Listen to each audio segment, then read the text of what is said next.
Ya rumor kan rumor dekret yang akan Enggak ada, dekret enggak ada. Dekret presiden untuk membubarkan DPR itu sudah tidak berlaku lagi. Karena sudah diamandemen undang-undangnya waktu zaman Pak Karno zaman itu. Iya, tapi kan wacana itu digulirkan terus maju. Wacana itu kan hanya sebatas wacana. Dari dalam internal dewan. Selama wacana itu belum mengarah pada amandemen undang-undang dasar 45, itu hanya sebuah wacana.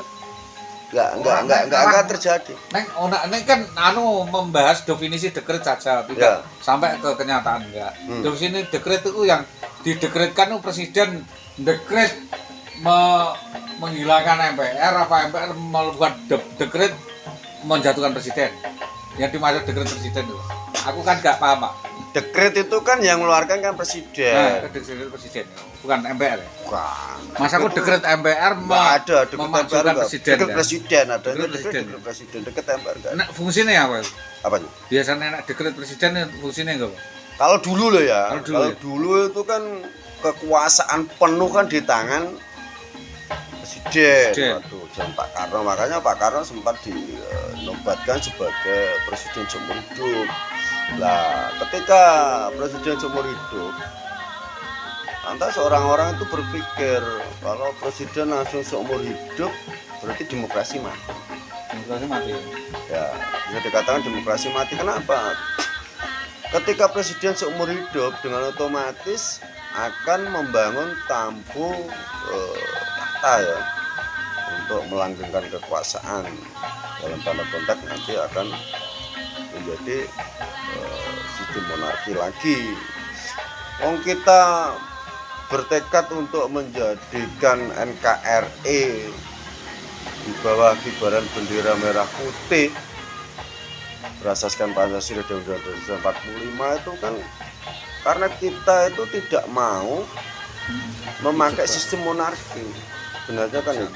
Perasaan bapak. Ya, karena sistem monarki itu kan hilangnya kedaulatan rakyat. Pernah tuh diusulkan sama Amin Rais untuk buat serikat, Indonesia Serikat ya.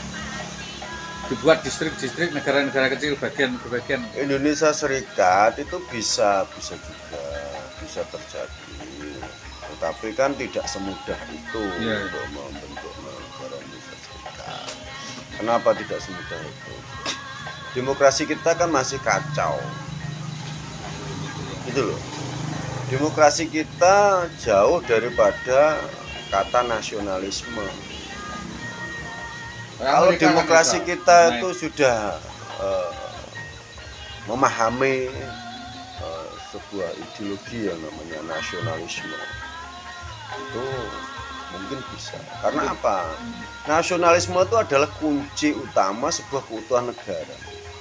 Nek digawe konfederasi kan, negara federal itu malah umpamanya spekulasi wacana, malah sulit lagi ya. Enggak sampai, enggak bubar. Kenapa? Federal ya. Pola pikir kita itu kan beda dengan orang-orang Barat kan beda. Tadi kan sudah bilang, orang Barat itu kelihatannya kan tidak punya jiwa nasionalisme, tapi orang Barat itu jiwa nasionalisme tinggi. Keamerikaannya, iya, kuat malah ya. Sekarang gini aja loh ya, kita kalau bicara nasionalisme, apa kita tuh pernah memahami apa itu nasionalisme? Iya. Orang tuh tidak pernah paham apa itu nasionalisme. Kayak konfederasi federal Jerman loh, kan jenis federal ya, federal dengan tetap mengakui Jerman Barat Timur, tetapi bersatu karena ada makanya itu mereka kan jiwa nasionalismenya kan tinggi, rasa memiliki itu loh. Jerman. Iya, jadi rasa memiliki bahwa saya tuh Jerman. Kuat. Kami Jerman, kita Jerman. Jadi meskipun ada sekat, itu sekat untuk memicu kapasitas otak yang kita punya, gitu loh. Jadi mereka bersaing demi apa? Sehat. Iya. Negara Jerman sehat. Iya. Jadi Jerman bersatu, tetapi sekat itu ada, tapi cuma konfederasi. Iya. Makanya orang-orang di sana tuh ketika ada salah satu pencetus apa, itu pasti yang satunya lagi pasti memunculkan cetusan api. Apik dadine ya. Nah makanya itu, karena demi itu tadi jiwa nasionalisme yang dimiliki. Kita nggak punya jiwa nasionalisme kok.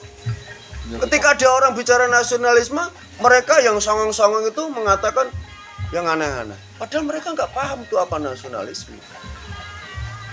Ini masuk yang dimana orang-orang Barat yang United States atau negara-negara federal saja punya jiwa nasionalisme. Sekarang kita lihat saja simbol-simbol mereka. Simbol nasionalisme enggak?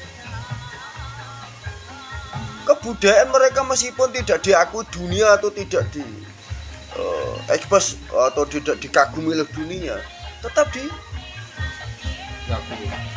tetap diuri-uri, tetap dilestarikan. Seperti kerajaan. Itulah nasionalisme gitu loh. Ayo walaupun ada Kementerian Perdana Menteri dan iya. tetapi kerajaannya masih iya. Gitu. Karena apa itu dijadikan sebagai bibit kawit asal muasal. Jadi mereka menghargai betul leluhur, menghargai betul bibit kawit sebelum negara itu terbentuk. Itu bentuknya kerajaan. Iya.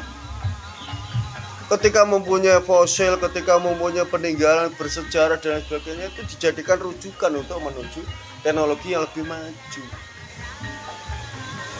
Kita itu mempunyai peninggalan sejarah yang sangat luar biasa, tetapi otak-otak kita itu meninggalkan sejarah. Tutupnya godota. Ini tutupnya godota. Iya, bukan kok tutupnya kono, memang mau diaku mau tidak ya seperti itu. Dimanapun di dunia ini loh ya, setiap negara atau setiap bangsa yang meninggalkan sejarah, meninggalkan budaya leluhur, tidak akan maju. Inti dari persoalan negara seperti itu. Makanya orang Cina tuh sampai sini tetap budaya dan ada budaya di bawah. Itu bagian dari jiwa nasionalisme. Kayak persaudaraan budaya ini loh.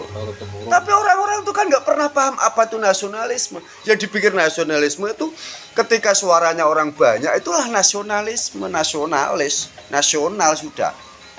Padahal nasional itu kalau kita ya, berarti kita memiliki berapa suku yang ada. Itu mempunyai adat dan budaya masing-masing, itu dipertahankan, itulah jiwa nasionalisme.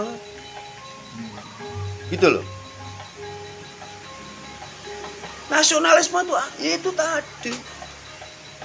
Makanya orang kalau bicara nasionalisme, orang nggak paham nasionalisme, bicara nasionalisme malah jadi kaprah. Jadi kaprah.